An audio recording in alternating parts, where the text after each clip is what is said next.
মানুষ কতটা বিচিত্র হতে পারে। সব সময় স্বপ্ন দেখতে থাকে যে কাল আমি এটা করব, কাল আমি ওটা শুরু করব, কাল আমি ওটা সম্পন্ন করব। এই যে কাল শব্দটা, এই কাল অত্যন্ত বিচিত্র এক শব্দ। আমরা সবসময় এটাকে আসতে দেখতে পাই, কিন্তু এটা আসাতে বর্তমানে পরিণত হয়। আবার আজ নতুন কাল দেখতে পাই, তার জন্য অপেক্ষা করি, যখন সেটা সামনে আসে বর্তমানে পরিণত হয়। এই কাল সবসময় একটা মিথ্যে সান্ত্বনা দেয় যে সে আসছে, কিন্তু সে কখনোই আসে না। যেটা আপনার হাতে রয়েছে তা হলো আজ, বর্তমান। তাই যা করার আছে, যা সম্পন্ন করতে চান, যা শুরু করতে চান, আজ করুন, বর্তমানে করুন। কারণ আজ আপনি যা করবেন সেটাই আপনার ভবিষ্যৎ নির্ধারিত করবে। ভবিষ্যতের বিষয়ে ভাবতে থাকলে ভবিষ্যৎ সুন্দর হবে না। আজ কর্ম করতে হবে। তাই আজ বর্তমানে জীবনযাপন করুন, কর্ম করুন, আর আমার সাথে ভালোবেসে বলুন, রাধা রাধা। পঞ্চম তত্ত্ব, আকাশ, নভ, ব্যোম। আসলে কোনো ভ্রম নাকি সত্য? ভ্রম তো হতে পারে না, কারণ ভ্রমের মধ্যে কেউ বাঁচতেই পারে না। আর যদি সত্য হয় তাহলে এতটাই বিশাল যে আমাদের চোখের থেকে, আমাদের ইন্দ্রিয়ের থেকে, আমাদের মস্তিষ্কের থেকে, আমাদের চিন্তা ভাবনার থেকেও অনেক ঊর্ধ্বে, যাকে আমরা বুঝতেই পারি না। এটা যতটাই বিশাল আকার, ঠিক ততটাই সরল। এই আকাশ যতই অন্ধকারাচ্ছন্ন, ততটাই আলোর প্রকাশ প্রদান করে থাকে। দেখতে গেলে এ হলো জীবনের সঞ্চালক, কিন্তু যদি ক্রুদ্ধ হয়ে যায় তাহলে প্রাণ কেড়ে নিতেও দ্বিধাবোধ করে না। এই আকাশ শুধুমাত্র পৃথিবী লোক নয়, বরং এই সমগ্র ব্রহ্মাণ্ডকে, এই সমগ্র সৃষ্টিকে, এর প্রত্যেকটা তারাকে, প্রত্যেকটা গ্রহকে একটা বিশেষ স্থান প্রদান করে। এর নিজের কোনোই অস্তিত্ব নেই, কিন্তু সকলকে অস্তিত্ব প্রদান করে। এটাই হলো এই আকাশের মাহাত্ম্য।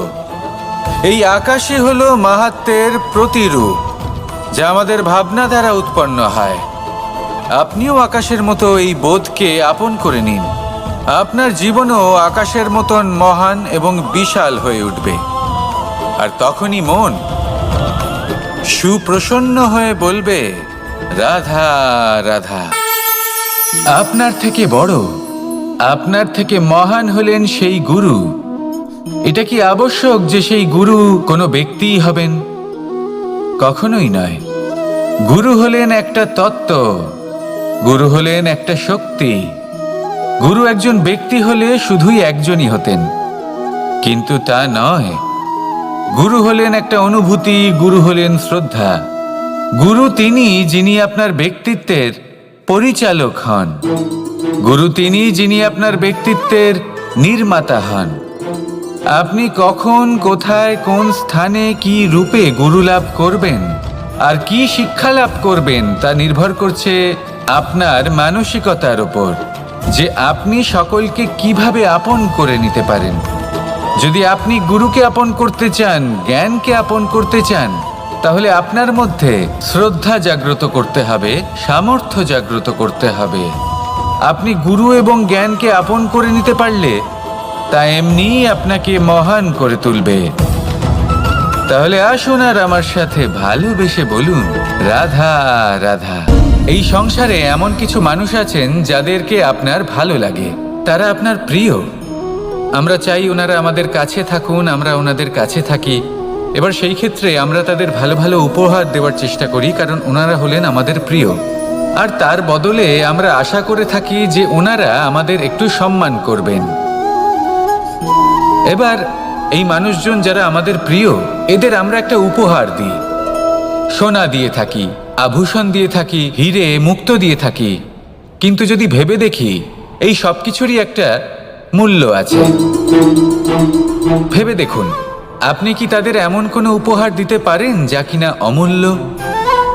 তা এরকম উপহার কি হতে পারে? ঠিক বলেছেন আপনি, প্রেম। এই প্রেমই হলো অমূল্য, কারণ মন থেকে এর উৎপত্তি হয়। না চেয়ে পাওয়া যায় আর না ছিনিয়ে নেওয়া যায় এই ভালোবাসা। ঠিক এইরকমই হয় এই সম্মান। যদি সম্মান করো তাহলে মন থেকে এবং ভালোবেসে করো, ভয় পেয়ে নয়। মনে রাখবেন, যে মাথা ভয়ের দ্বারা নত হয়, বিরোধিতাও প্রথমে সেই করে থাকে। যে মাথা ভালোবেসে নত হয় তা আপনার জন্য বলিদানও দিতে পারে।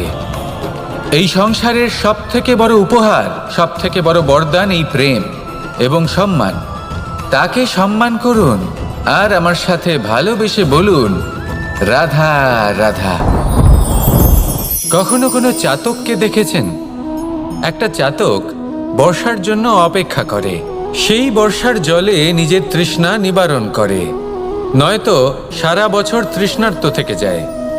ও আকাশের দিকে তাকিয়ে থাকে আর অপেক্ষা করে যে কবে বর্ষা হবে আর কবে আমি আমার তৃষ্ণা নিবারণ করব। সেখানে অন্যদিকে একটি কাক বা একটা পায়রা, এরা কি করে? যেখানে জল পায় পান করে নেয়, যেখানে খাবার পায় খেয়ে নেয়, আত্মীয় স্বজন বন্ধু বান্ধব যাকেই পায় তার সাথে সময় কাটায়, খাবার খায় আর চলে যায়। এবার এদের মধ্যে মিল কোথায় আর পার্থক্য কোথায়? দুজনের কাছেই ডানা রয়েছে, দুজনেই উড়তে পারে। এই আকাশ হলো ওদের, খাবারের দানা ওদের। পার্থক্য হলো তাদের অভিলাষার, পার্থক্য হলো তাদের আকাঙ্ক্ষার, পার্থক্য জীবন যাপনের ধরনের। এবার যত বেশি আকাঙ্ক্ষা থাকবে, যত দামি জীবনযাপন করার ইচ্ছে থাকবে, তত বেশি কষ্ট আপনাকে সহ্য করতে হবে। আবার অন্যদিকে জীবন যত সরল হবে, জীবনযাপন যত সরল হবে, সমস্যা ততটাই কম হবে। তাই সবসময় চেষ্টা করবেন আপনার মানসিকতা এবং আপনার জীবন যেন সরল হয়। ভালোবাসতে থাকুন। যদি কেউ আপনাকে ভালোবাসে, তাকেও আপনি ভালোবাসা ফিরিয়ে দিন। তাদের সাথে কথা বলুন, কিছু তাদের কথা শুনুন, কিছু নিজের কথা বলুন। দেখবেন সকল তাপ উত্তাপ দূর হয়ে গেছে। এটাই তো হলো জীবনের সারমর্ম। তাই প্রেমে থাকুন, ভালোবাসুন, আর ভালোবেসে আমার সাথে বলুন, রাধা রাধা। ক্ষমা একটা অত্যন্ত সুন্দর শব্দ, আমার খুব প্রিয় শব্দ। কিন্তু এই ক্ষমা কখন আর কিভাবে প্রয়োগ করতে হবে সেটা বোঝা প্রয়োজনীয়। এক, যদি আপনি কোনো অন্যায় করেন আর ক্ষমা না চান, ক্ষমা প্রার্থনা না করেন, ক্ষমা চাওয়া থেকে এড়িয়ে যান, তাহলে তাতে আপনারই ক্ষতি হবে। কিভাবে? ক্ষমা না চাইলে মনের মধ্যে অহংকার জাগ্রত হয়, আর অহংকার তো প্রকৃত অর্থে আমাদের ক্ষতিই করে। দুই, কেউ যদি অপরাধ করেন, আপনার থেকে ক্ষমা না চান, তাহলে তাকে ক্ষমা করবেন না। ক্ষমা হলো অত্যন্ত অমূল্য, আর না চাইতেই কাউকে ক্ষমা দান করা এটা উচিত নয়। তিন, যদি কেউ আপনার সাথে অনুচিত কিছু করেন, অপরাধ করেন, আর আপনার থেকে ক্ষমা চান, তাহলে তাকে ক্ষমা করে দিন। তাতে আপনার অন্তরের করুণাবোধ জাগ্রত হবে, প্রেম জাগ্রত হবে, আর তা আপনার জন্য শুভ হবে। চার, যদি আপনি নিজে কোনো অপরাধ করেন, তাহলে অবশ্যই ক্ষমা চাইবেন। তাতে আপনারই লাভ হবে। কিভাবে? সামনের ব্যক্তি আপনাকে ক্ষমা করুক বা না করুক, আপনার অন্তরের অহংকার ক্ষীণ হবে, আর এই মন আরও নির্মল হয়ে উঠবে। এই ক্ষমা অত্যন্ত অমূল্য, ভেবেচিন্তে একে ব্যবহার করুন, আর আমার সাথে ভালোবেসে বলুন, রাধা রাধা। একবার একজন গুরু তার শিষ্যদের পরীক্ষা নিচ্ছিলেন। উনি ওনার প্রত্যেক শিষ্যকে একটি করে পাখি দিয়ে বললেন সেই পাখির বলি দিতে হবে, কিন্তু এমন এক স্থানে যেখানে কেউ তাদের দেখতে পাচ্ছে না। প্রত্যেক শিষ্য নিজের যাত্রা শুরু করলো। কেউ ঘন বনে প্রবেশ করলো, কেউ অন্ধকার গুহায় প্রবেশ করলো, কেউ দূরে কোনো পর্বতের শিখরে পৌঁছে গেল। যে মুহূর্তে দেখলো তাদের কেউ দেখতে পাচ্ছে না, তারা সেই বলি দিতে চেষ্টা করলো। যেই বলি দিতে গেল, সেই পাখি আলোর কিরণে পরিবর্তিত হলো এবং লুপ্ত হয়ে গেল। একজন শিষ্য ছিল যে আবার গুরুর কাছে ফিরে এলো। সে বলল, ক্ষমা করবেন গুরুদেব, কিন্তু আমি এমন কোনো স্থান পেলাম না যেখানে কেউ আমাকে দেখতে পাচ্ছে না। অন্য কেউ না দেখতে পেলেও আমি নিজে দেখতে পাচ্ছিলাম, আমার অন্তর্মন দেখতে পাচ্ছিল। সেই শিষ্য বুঝতে পেরেছিল যে পরমাত্মার দৃষ্টি সবসময় তাকে দেখতে পাচ্ছে, আর ও কখনো অনুচিত কর্ম করতে পারবে না। আর শুধুমাত্র এই কারণে সেই শিষ্যই সেই পরীক্ষায় উত্তীর্ণ হলো। আসুন আর আমার সাথে ভালোবেসে বলুন, রাধা রাধা। আমরা সবাই ফল খাই, কিন্তু আমাদের সেই ফলই প্রিয় হয় যে পরিপক্ক হয়ে ওঠে, যেটা নম্র হয়, আর যে ফল অনেক বেশি মিষ্টি আর সুস্বাদু হয়ে থাকে, যাদের রঙে বাহার দেখা যায়।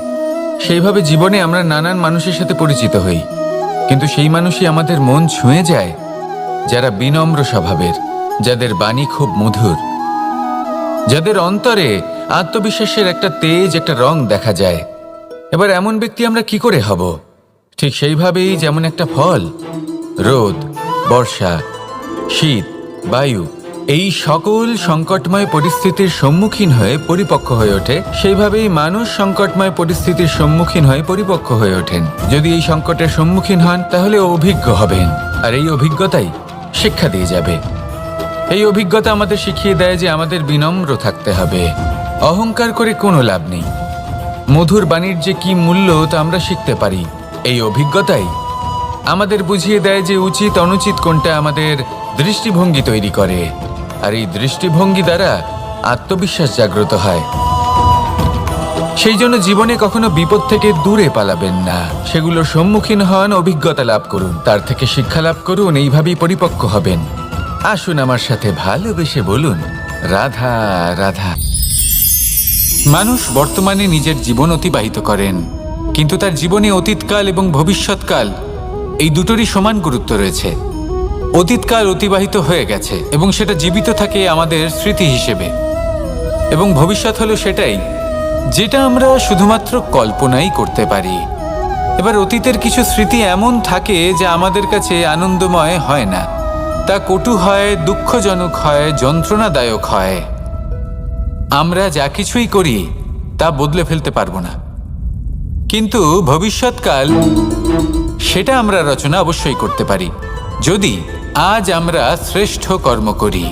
যদি আজকের এই দিনটা আমরা আনন্দের সাথে অতিবাহিত করি, সুখের সাথে অতিবাহিত করি, এক একটা মুহূর্ত আমরা আনন্দ এবং ভালোবাসার সাথে অতিবাহিত করি, আপনার আজকের এই কর্ম আপনার ভবিষ্যৎ নির্ধারণ করবে। আজ আপনি যেভাবে জীবন কাটাবেন তা ভবিষ্যতে গিয়ে অতীতকালে পরিণত হবে, আর তখন আপনি এমন স্মৃতি খুঁজে পাবেন যেখানে আপনি প্রত্যেকটি মুহূর্ত প্রেম এবং আনন্দের সাথে অতিবাহিত করেছেন, এবং সেই স্মৃতি মধুর হবে। তাহলে আজ শ্রেষ্ঠ এবং উচিত কর্ম করুন, আপনি নিশ্চিত রূপে একটি উজ্জ্বল, শুদ্ধ, পবিত্র এবং আনন্দময় ভবিষ্যৎ লাভ করবেন। আসুন আমার সাথে ভালোবেসে বলুন, রাধা রাধা। এই সংসারে অনেক অনেক এমন জ্ঞানী আছেন যারা নিজের সমস্ত জীবন জ্ঞান অর্জন করতে অতিবাহিত করেছেন। এই সংসারে এমন কোনো বেদ নেই, কোনো পুরাণ নেই, কোনো শাস্ত্র নেই, কোনো ভাষা নেই যা ওনারা জানেন না। এমন কোনো বিষয় নেই যা নিয়ে ওনারা কোনো বক্তব্য রাখতে পারবেন না। কিন্তু আমরা এই সকল জ্ঞানীকে কি ভালোবাসতে পারি? এনাদের সকলকে সম্মান করতে পারি না। কারণটা কি? দেখুন, বেদ পড়া একটি আলাদা বিষয়, বেদনা বুঝতে পারা অন্য ব্যাপার। এবং বেদনা বোঝার জন্য, সেই জ্ঞান লাভ করার জন্য আপনাকে মন থেকে করুণা এবং প্রেমের সঠিক অর্থ বুঝতে হবে। সামনের ব্যক্তির বেদনা বুঝতে হবে, তার যন্ত্রণাকে বুঝতে হবে। তারপর যে জ্ঞান আপনি অর্জন করেছেন বেদ থেকে, পুরাণ থেকে, শাস্ত্র থেকে, তা প্রয়োগ করে তার বেদনার নিবারণ করা, সেটা বেশি গুরুত্বপূর্ণ। সেই জন্য জীবনে শুধুমাত্র শাস্ত্র এবং বেদ পড়ে জ্ঞান অর্জন করতে সময় নষ্ট করবেন না। মন থেকে প্রেমের কি অর্থ সেই বিষয়ে জ্ঞান লাভ করার চেষ্টা করুন, করুণাও বুঝতে চেষ্টা করুন। একজন শ্রেষ্ঠ ব্যক্তি হয়ে উঠুন, আর আমার সাথে ভালোবেসে বলুন, রাধা রাধা।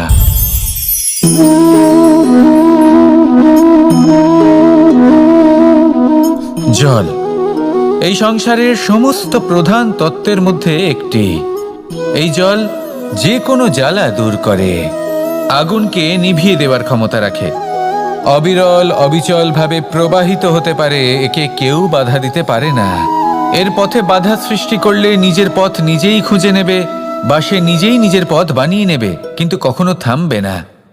এই জল হলো মহান, আর এর একটা মহান গুণ আছে, এর নিজস্ব কোনো রং নেই, কিন্তু যখন মেঘ থেকে বৃষ্টিরূপে পৃথিবীতে ঝরে পড়ে তখন সমস্ত সংসারকে রঙিন করে তোলে। যেখানে খরা হয়েছে সেখানে শ্যামল করে তোলে, যে স্থান শ্যামল সেখানে ভিন্ন ভিন্ন প্রকারের পুষ্প ফুটিয়ে তোলে। এই জল, এই জলের মতন আমাদের হতে হবে। ওর যেমন কোনো রং নেই, আমাদেরও যেন কোনো অহংকার না থাকে। শুধু কর্মের এই ধারাতে বইতে থাকুন, এই সংসারের মঙ্গল করতে থাকুন, শ্রেষ্ঠ কর্ম করতে থাকুন। এই সংসারকে এটা বলার কোনো প্রয়োজন নেই যে আপনি কে। আপনি যদি কর্ম করতে থাকেন তাহলে এই সংসার নিজে থেকেই আপনার মূল্য জানতে পারবে, আর তখন এই মন প্রসন্ন হয়ে বলবে, রাধা রাধা। বড়ই অদ্ভুত ব্যাপার, একটি পাথরের প্রতিমা যখন মন্দিরে স্থাপিত হয় তখন তা আমাদের কাছে ভগবান সম হয়ে দাঁড়ায়, কিন্তু যখন একজন জীবিত মানুষ মন্দিরে গিয়ে থাকেন তখন তার শরীর, মন, আত্মা সেই সব পাথর সম হয়ে দাঁড়ায়। কিন্তু এমনটা আমি ঠিক কেন বললাম ভেবে দেখুন। মানুষ এটা চান যে কোনো পরিস্থিতি, যে কোনো স্থানেই তার বিজয় হোক, কিন্তু এখানে এসে সে পরাজিত হয়। এরকম ঠিক কেন হয়? সমস্ত খেলা হলো ভাবনা চিন্তার, বিচারধারার, দৃষ্টিভঙ্গির, উত্তরদায়িত্বের খেলা।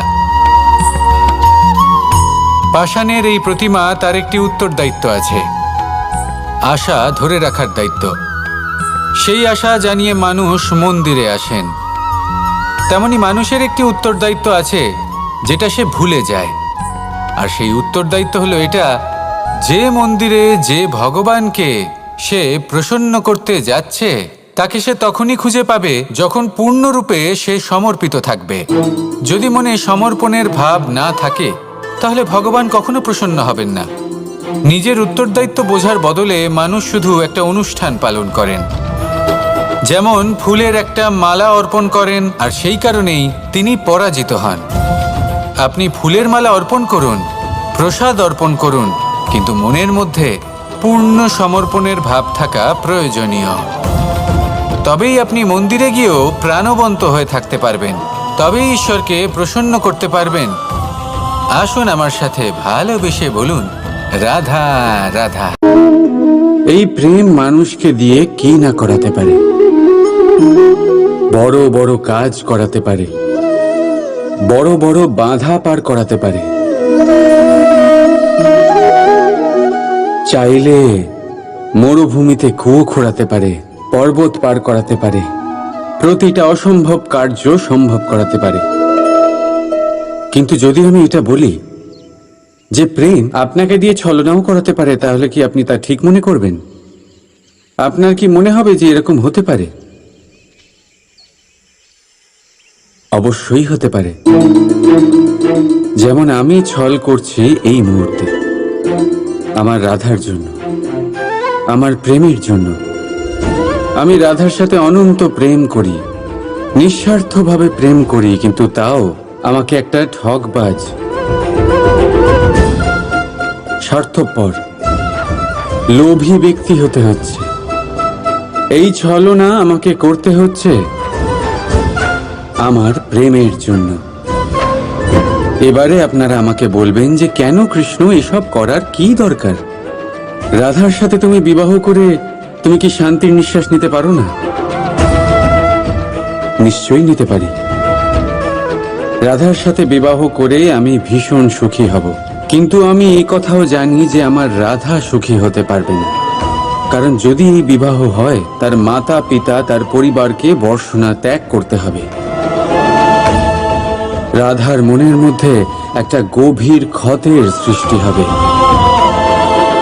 দুঃখ তাকে কুরে কুরে খাবে। ও এটা মনে করবে, এটা জানবে যে ওর জন্য ওর মাতা পিতাকে এত কষ্ট ভোগ করতে হচ্ছে। এবার রাধার কষ্টকে ভিত বানিয়ে কৃষ্ণ নিজের সুখের মহল কি করে তৈরি করতে পারে? কারণ যাদের আপনি ভালোবাসেন শুধু তাদের ভাবনা নয়, আপনার প্রেমিক যাদের ভালোবাসে তাদের ভাবনার খেয়াল রাখাটাও আপনারই কর্তব্য। আর কখনো কখনো নিজের প্রেমকে উঁচুতে উঠতে দেখতে গেলে আপনাকে নিজেকে নিচে নামতে হবে। এমন কোনো কাজও আছে যা আপনাকে আপনার প্রেমের জন্য করতেই হবে। রাধা রাধা। মানুষ কতটা বিচিত্র হতে পারে। সব সময় স্বপ্ন দেখতে থাকে যে কাল আমি এটা করব, কাল আমি ওটা শুরু করব, কাল আমি ওটা সম্পন্ন করব। এই যে কাল শব্দটা, এই কাল অত্যন্ত বিচিত্র এক শব্দ। আমরা সবসময় এটাকে আসতে দেখতে পাই, কিন্তু এটা আসাতে বর্তমানে পরিণত হয়।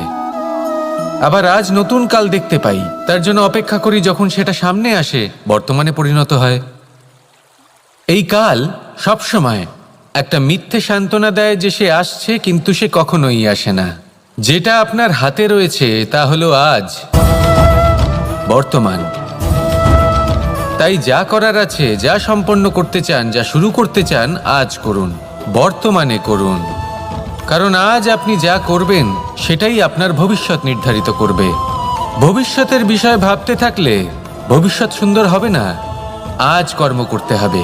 তাই আজ বর্তমানে জীবনযাপন করুন, কর্ম করুন, আর আমার সাথে ভালোবেসে বলুন রাধা রাধা। পঞ্চম তত্ত্ব, আকাশ, নব, ব্যোম। আসলে কোনো ভ্রম নাকি সত্য? ভ্রম তো হতে পারে না, কারণ ভ্রমের মধ্যে কেউ বাঁচতেই পারে না। আর যদি সত্য হয় তাহলে এতটাই বিশাল যে আমাদের চোখের থেকে, আমাদের ইন্দ্রিয়ের থেকে, আমাদের মস্তিষ্কের থেকে, আমাদের চিন্তা ভাবনার থেকেও অনেক ঊর্ধ্বে, যাকে আমরা বুঝতেই পারি না। এটা যতটাই বিশাল আকার ঠিক ততটাই সরল। এই আকাশ যতই অন্ধকারাচ্ছন্ন ততটাই আলোর প্রকাশ প্রদান করে থাকে। দেখতে গেলে এ হলো জীবনের সঞ্চালক, কিন্তু যদি ক্রুদ্ধ হয়ে যায় তাহলে প্রাণ কেড়ে নিতেও দ্বিধা বোধ করে না। এই আকাশ শুধুমাত্র পৃথিবী লোক নয়, বরং এই সমগ্র ব্রহ্মাণ্ডকে, এই সমগ্র সৃষ্টিকে, এর প্রত্যেকটা তারাকে, প্রত্যেকটা গ্রহকে একটা বিশেষ স্থান প্রদান করে। এর নিজের কোনোই অস্তিত্ব নেই, কিন্তু সকলকে অস্তিত্ব প্রদান করে। এটাই হলো এই আকাশের মাহাত্ম্য। এই আকাশই হলো মাহাত্ম্যের প্রতিরূপ, যা আমাদের ভাবনা দ্বারা উৎপন্ন হয়।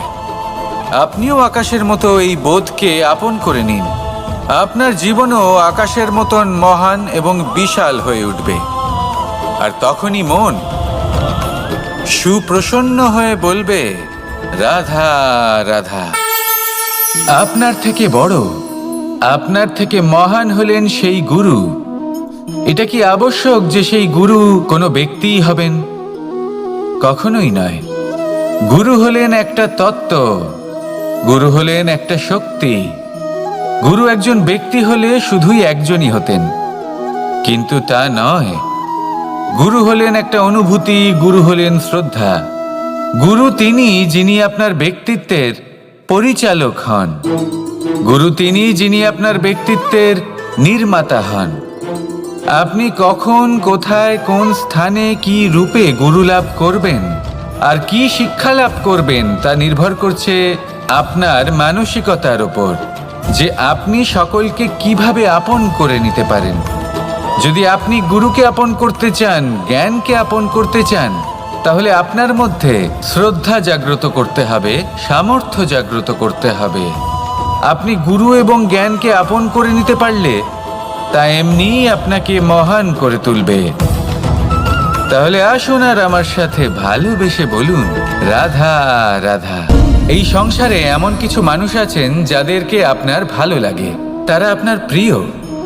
আমরা চাই ওনারা আমাদের কাছে থাকুন, আমরা ওনাদের কাছে থাকি, এবার সেই ক্ষেত্রে আমরা তাদের ভালো ভালো উপহার দেওয়ার চেষ্টা করি, কারণ ওনারা হলেন আমাদের প্রিয়।